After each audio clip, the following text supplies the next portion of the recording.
Hello, everybody. Welcome back to the We Are the Traitors podcast over here on RHAP. I'm your host, the Duke of Deception, Pooya Vakili. With me is my co-host, Brian Scally.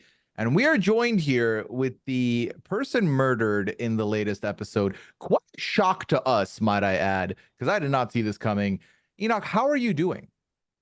Uh, um, I don't know how to answer that question after being murdered, but I'm probably as shocked as you were.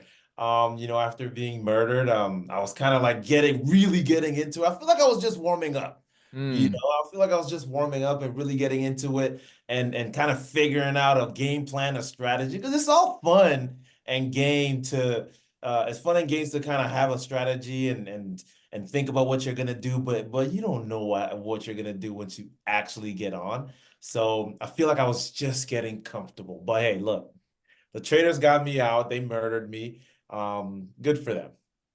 Look, watching, it looked like you were plenty warmed up, Enoch. You were playing the game. It was super fun to watch. Now, you had a couple of really fun moments on the show, and I think starting out your season is putting yourself on death row. What went into that decision? How did you feel about it? I live life on the edge, you know. I live life on the edge, and if you don't believe me, yeah, well, watch first episode. No, I actually I was thinking to myself, look, something's gonna go down, and probably no one is gonna step up for this. And I got a 4-to-1 chance of still being alive tomorrow. So I looked at it on the bright side, right? I look at a glass always half full.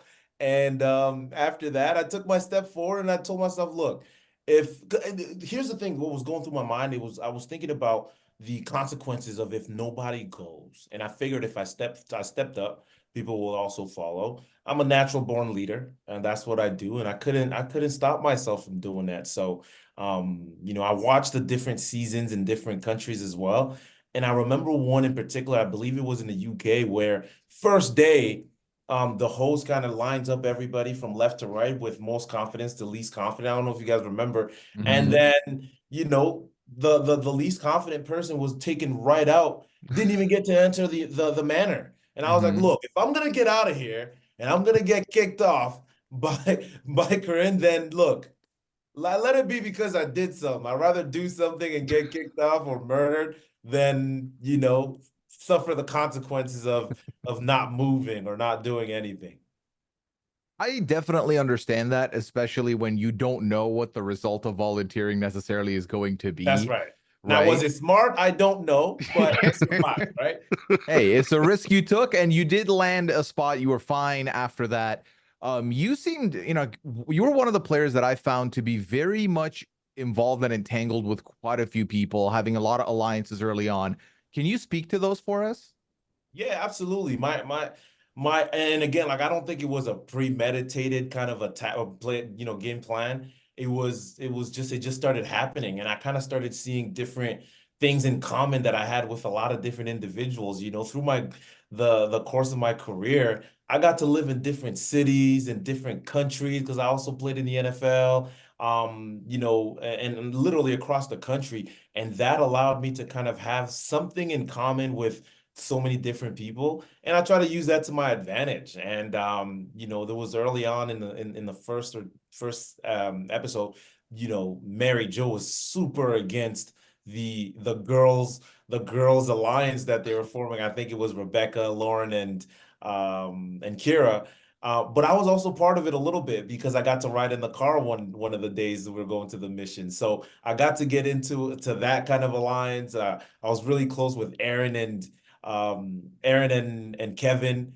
Who else? I think Cedric and I kind of really connected on a deep level because I'm a former basketball guy myself, and he used to be kind of in that scene in the GTA. And yeah, I didn't go too far with him and I because, well, you saw the round table on the second episode, but I gotta try to keep my distance a little bit because he was very distracting to me. Yeah, I was gonna say, you mentioned Cedric's name. What was it like playing with Cedric? Because you seem pretty shocked to have him being like the main person bringing your name up early. Yeah, I was. And so here's the thing, like for me, I knew that I didn't want to talk too much. I went in there thinking I'll be under the radar, but I also knew that if I wasn't talking enough, that also will raise suspicion on me. So I figured I'd pick my spots. And when Cedric brought up my name, the funny part is I was genuinely hurt. I was like, listen, I felt like we were connecting. I thought we were on the same page, and I thought we were going together here. So again, it's part of the game, but I felt like I kind of also knew that he wasn't a traitor. But I felt like it was a great way for me to kind of have my voice heard and not do too much as well. And I feel like that definitely played in your favor. We've heard from a couple of people on the show mention that Enoch carries a lot of influence. People listen to what you have to say. So when Mary Jo approaches you at breakfast and says, "Hey, let's keep an eye on Kevin," what was it about that that made you think, let's not keep it on Kevin. Let's look at you. Yeah, so Kevin and I, that's like my brother, man. Like you don't go against the family, right? And Mary Jo and I were just building that relationship. And so when she said that, I was like, wait a minute. And then it might have been the third name that she would have thrown at me at that point. And so I started to kind of think about all of the conversations that we had, her and I. And a lot of the times, what I noticed was like some of the names that I would be suspicious about that I would bring up to her, she would kind of repeat as well. And then when she brought up Kevin, for me, it was the final straw. And I was like, let me observe her a little bit longer. And yeah, man, loyalty goes deep. So Kevin and I was one of the true friendships and bonds that I actually had really early on. And so I had to bring it up to him, and he wasn't too happy to hear that at all from me. Yeah, and so she comes in and she opens that round table thinking that she is definitely going home tonight. Do you think she ended up digging her own grave there, or were eyes really going to be on her that night? She absolutely dug her own grave. Kevin was the one who convinced me. He said, Enoch, let's just be patient, play cool, don't bring too much attention, just listen.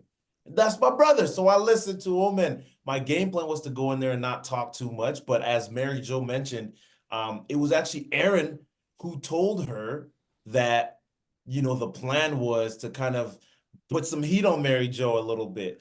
And so my game plan going into the last round table that I was a part of was to listen more than speak. There was a lot of heat on Kirkland. I feel like I would have definitely survived the night if I didn't speak up.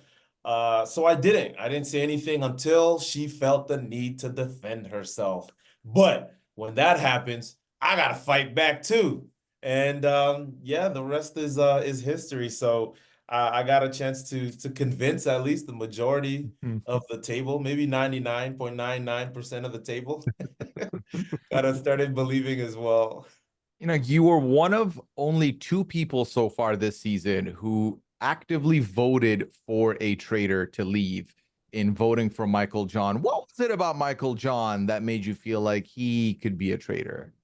There was a couple of conversations at the first mission that didn't really align for me, and was a little bit suspicious that him and I had, and I wasn't sold on him and the way that he would be acting, and he was a little bit too quiet, and yeah, he kind of looks like a traitor too. But he was a little bit too quiet. So I said, you know what? Let me vote for him. But again, it was so early in the game, and that's one of the challenges in a game like that, where you're still building bonds, you're building relationships. You don't have enough rapport with people around you to, rally around you as well. But Hmm. also, I will say, as much as I did have an inkling towards Michael John, I wasn't 99% sure. Okay. Well, speaking of the traitors, someone we saw you thought there was absolutely no chance of being a traitor on Nope, screen. nope, nope, nope. I didn't say I absolutely no chance. I said 99.999. Okay, so that 1% comes in. How 0.001, Brian. Get it right. How shocked were you to find out that Kira was a traitor, and what was she doing so well? Oh man. I was extremely shocked when I found out that she was a traitor. And I think what she did well was she was herself, so she didn't have to act too much, right? Kira's just a sweet young woman who's just loving and caring, and super smiley and super laughing. I'm thinking back every round table that we would sit at, including the very first one prior to even us, or Karen identifying the traitors. She was just smiling prior to. Blindfolds come off, she's smiling again. And so she was very consistent from that perspective. She was very warm to speak to. She was very, like I said, caring. And I don't think there's a lot of people on in the game that don't like her. But again, I think she should go to Hollywood. She should pack up right now, bring her bags, maybe 2 or 3 if she wants to pay extra at the airport, maybe bring 3, 4. But she needs to go to Hollywood. She belongs there. She's a great actress. Had you been familiar with Netta's stint on reality TV with Big Brother, and what were your thoughts on Netta throughout your time there? No, I wasn't familiar with Netta's reality stint there. I was told when I was there, like, people kind of, once we started getting to know one another, and obviously you tell people what you do and what you've done and whatnot. It came up, but I didn't think too deeply on it. I didn't see her performing in the other on Big Brother at all, and so I wouldn't have known. I wish I did, but I didn't know. But one thing, like when I found out about Mary Jo and her background and living in Hollywood and being around movies and all of that also played a role in my 99.999% assumption of her. But no, as far as Netta's concerned, no, I had no inkling at all. And to me, I don't know if she was actually acting or not, but she seemed so nervous most of the time. And I just thought she was just, not handling the pressure of the show that well. Um, and she was very quiet. But meanwhile, she was scheming the whole time. Look at that. Now, Enoch, when you came in, were you looking to be a traitor? And have you given any thought to how you think your game might have gone had you been one? I think I would have. I think I actually I wanted to be a trader. I was hoping, I was praying to be a trader, but um while I was in the game, I do remember myself telling myself, this would be too mentally taxing. I'm so glad I'm not a trader. But if I were to be a trader, because it's not like, I get to pick, Corinne has to decide who the traders are. But if I were to be a trader, I think now, after having experience and been at the manor and kind of understanding a little bit more than just having watched the show, I think I'd have a different approach. And to be honest with you, quite frankly, I would have long video calls with Kira, right? I'd take a page right out of her book and again, like just be cool, calm, collected, jolly, happy, and cool with everybody. I think it would have worked to my advantage. Had you survived this last murder, which name were you going to be coming to the round table with?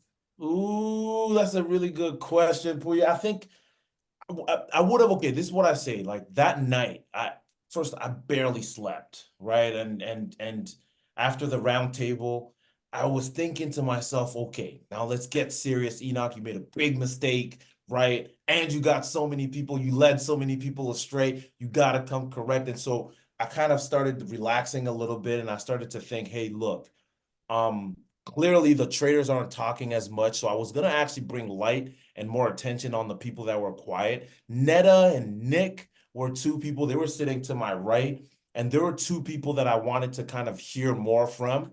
And I think there was a few times where Netta brought that up. She's like, guys, there's not a lot of people that are talking. Oh, the people that are allowed are heard more. And that's what I was gonna do. I was gonna bring more light to the people that were quiet, and those two were the ones that I would have probably brought more light on. Michael John wasn't too talkative at the table. I would have just brought it up to more of the quiet people. And to be honest, I was planning on even having everyone have some type of death row of quiet people. There's bound to be a traitor out of the quiet people, right? So that was my thought process, man. Those traders are lucky they got me out. I like this, inventing your own little twist. All right. I know a question Pooya loves to ask. Enoch, I know you mentioned UK, so I think you've seen a couple other seasons. What's your favorite season of The Traitors? Oh my gosh. I was like traitor hopping. So I was watching all different types of the episodes. I really love them all.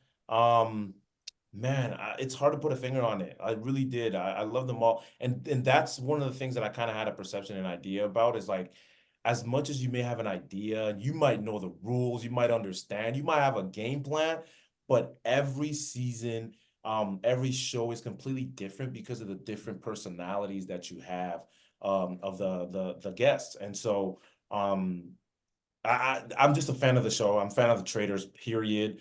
And it's really it was a true privilege to have been a part of the Traitors Canada season 2.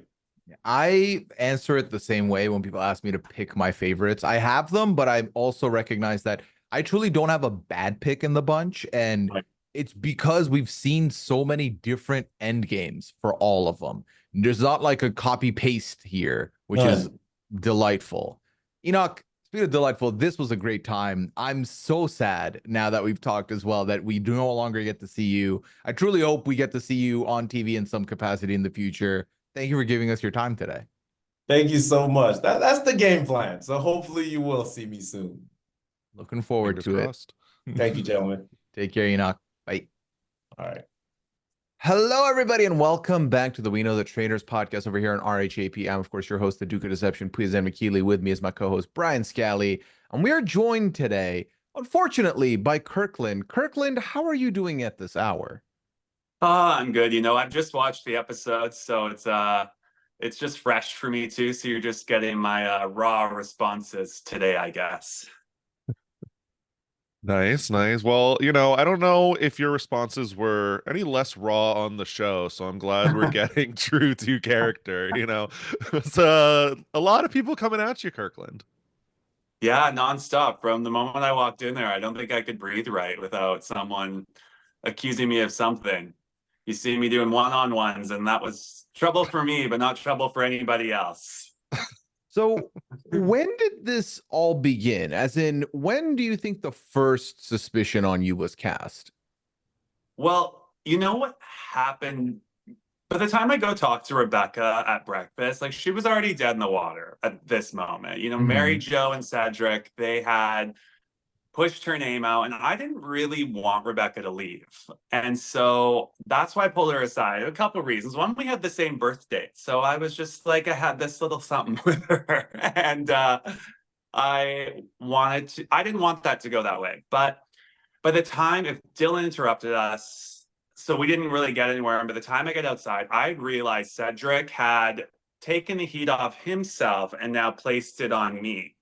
And so I was like, well, now I'm in this. It's too deep. And Mary Jo was subtly doing it as well and being able to get the heat on me. And so I got this double, like, well, now I'm in these talks. And for me, then I had to like push for Rebecca to leave. Plus, there was signs there that Rebecca could have been a traitor. Looking back, I realized it's just that she got into an alliance pretty early. So that's what made her seem so comfortable and the demeanor change. But yeah, that's when it started for sure. Okay. Now, speaking of alliances, was there anyone in the game that you were feeling particularly good with? Like, who are you finding yourself working with early in the game? Well, I mean, Mary Jo, which we didn't get to see, but we were very, very close. You hear me speak about like that I defended her. Obviously, that wasn't in the edit, but that roundtable goes one way until it goes another way. So I am like really sticking up for Mary Jo. Also, I mean, Trana tweeted this, so I'll talk about it, but she mentioned that me, Lauren, and Mary Jo were all in an alliance, and we were in the beginning. So in the very beginning, we were super close. I went to them about everything. Lauren and Mary Jo, obviously, something along the lines split, and then obviously with Trana, something split. Can you tell us more about your relationship with Jasmine? Because we saw Jasmine basically say, listen, I don't think Rebecca's a threat. If we vote out Rebecca and she isn't a traitor, I'm looking at you. Do you know what? I actually had quite a bit of a relationship with Jasmine. We spoke every day and we had a lot of game going on.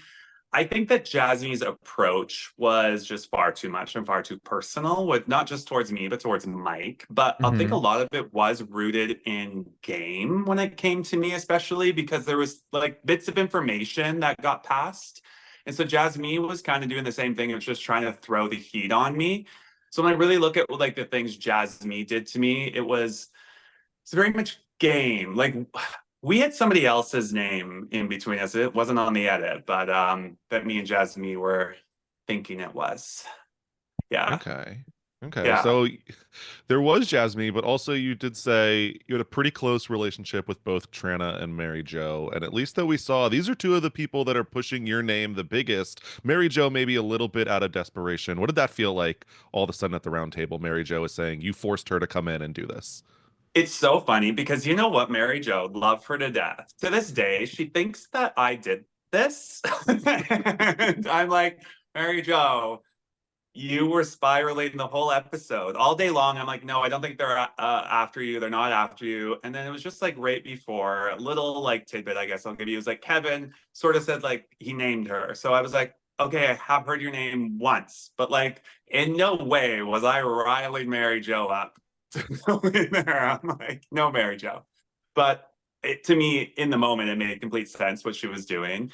Once Melinda came in charging my name, Mary Jo saw that she could go after me as a possible way to stay. If she didn't speak to me like at all that day because she was so worried about like she's like, I'm just gonna go figure it out.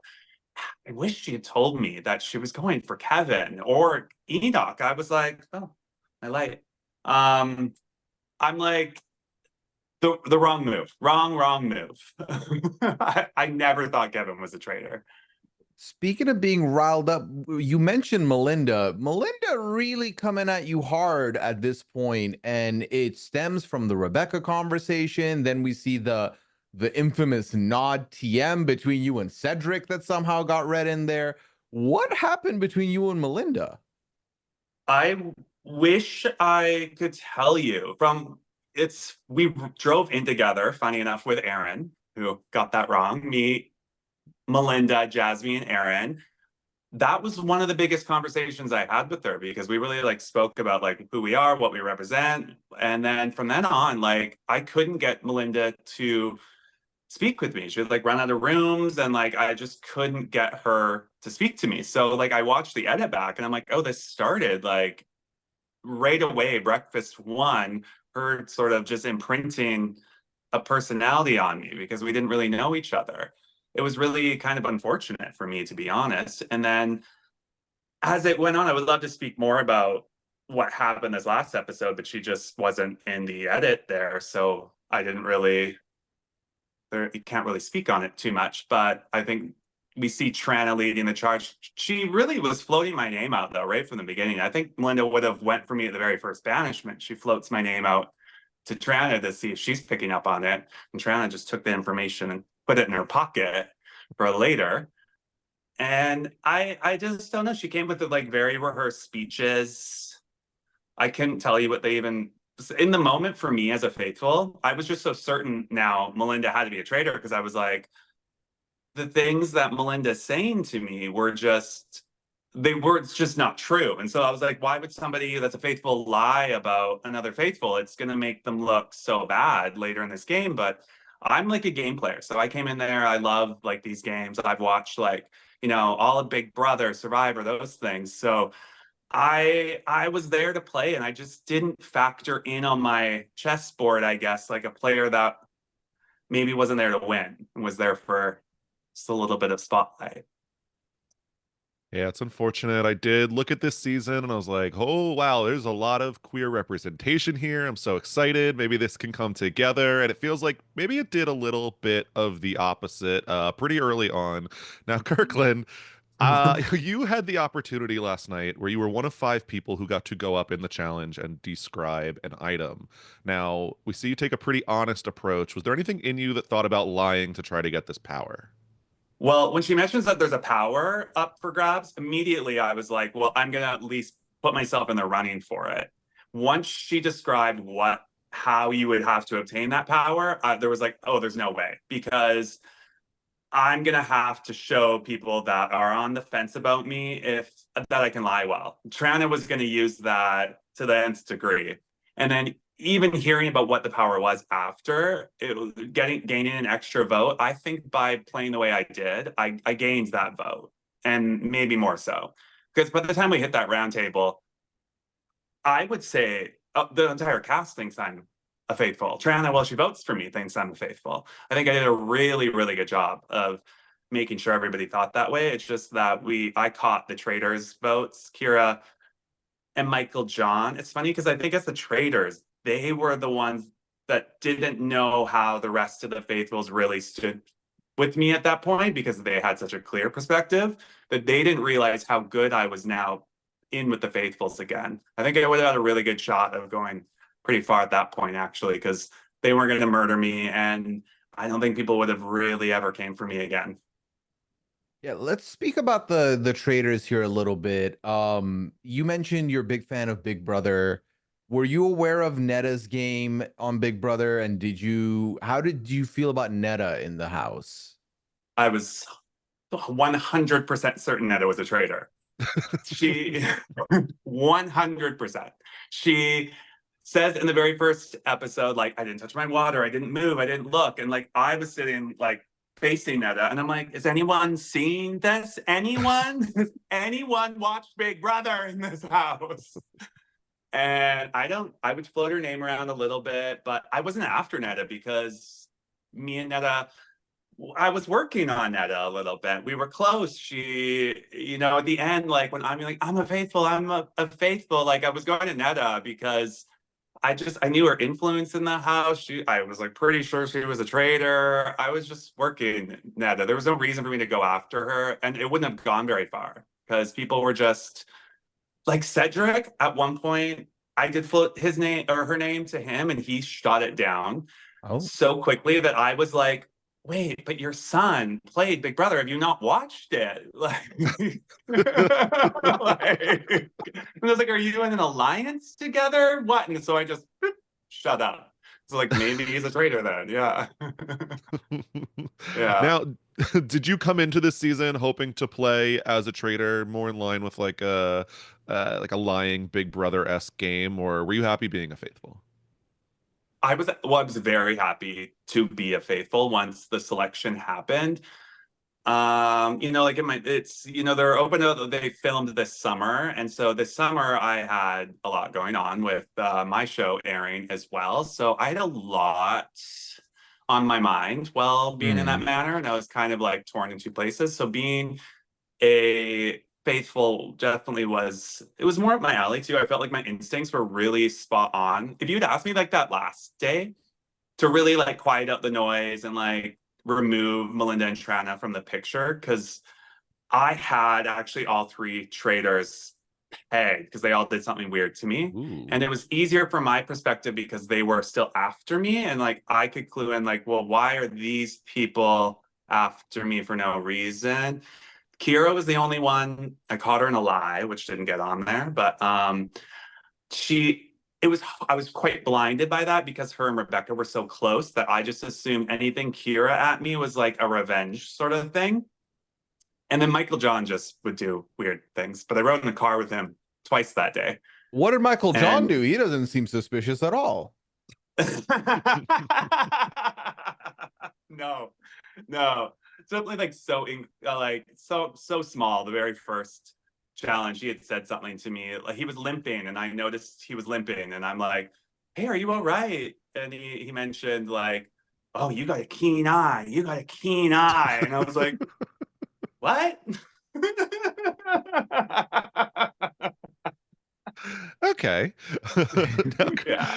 Kirkland, we saw you were in a position where it felt like, this was a couple episodes coming. A lot of people were really throwing your name out a lot. I know you experienced a little bit of frustration, just like no one is believing you. How would you recommend people that find themselves in a similar spot handle that? It's really tough because I think part of this game to win as a faithful, you really have to be playing just like in your strengths, in your honesty, and you're keeping your dignity and integrity, because at the end of the game, it's all about like trust and instincts. So it's tough. You have to just be sitting and holding in your power. But if you're with a bunch of faithfuls that are more self-serving, like, I don't know, they're playing a traitors game. They're playing a game that is leading to like just dragging those type of players to the end, because at the end of the game, if you just got that, like, no one's trusting anybody. It's like more of a clear path for the traitors to win. But there's not a lot you can say. Like, I was just getting dogpiled on, and a lot of people didn't really believe it. I don't know if there was even people threatened by me because I was the people really believed I was faithful. So maybe they even thought, like, the end of this game, there's really only room for 2 people, and if you're such a faithful, we want you to go too. Yeah. Was that one of the reasons? Because I felt like with your exit, when you got up there to reveal your role, I was waiting for you to kind of shade them a little bit for pushing you out and really carrying this witch hunt of an innocent person. But I felt like you kind of let them go easy. Was that the reason that you had felt like they pretty much all knew you were faithful at that point? Well, I knew they all knew it, and like Trana saying it was just so bizarre to me. And my head was also spinning right after, because like Michael John said something, and like I was like, this man is a traitor in my mind. This is what I was thinking. But I didn't care at that point. And like also like Netta, I could have, but like there was a moment when I could have called Netta out of that round table and I didn't. But I just wanted Melinda to go after. So it was like, I'm going to let everybody sit in this, and she's going to look so sus because she looks like she's just scheming in the background. And I don't know. I said what I said when I like did my vote, because I knew I was leaving then. Like, Michael John had already said at the round table that he was going to be voting for me. So I knew I was already done. So I think that's where my speech came in. And then Gail stood up for me, and I really wanted to play up like how hurt I was, because I wanted Gail to go far. So I was like, I want to protect Gail here. Yeah, I know you said you were leaving with a bad taste in your mouth. I hope that you can look back and enjoy the season and your experience, and hopefully we do get to see you on some other show, see you pop up somewhere else. Yeah, thanks. I mean, totally. I had such an amazing time. A lot of that, I mean, that was still even just, yeah, as I say, gameplay and trying to protect Gail. In the end, I just wanted I wanted them to feel really guilty. Trana, I just didn't understand her gameplay at all. I still don't. Well, we did get you for a short time, Kirkland, but I'm glad we did get you all together. You were a great bit of energy on the show for us, and we hope to see you in a future project. Who knows? Awesome. Thank you. I've enjoyed your podcast quite a bit, and thank you. Can't wait to tune in more. Yeah, you're welcome. All right. Well, thanks for your time, Kirkland. We'll talk to you soon. Yeah, thank you. Bye-bye. Bye.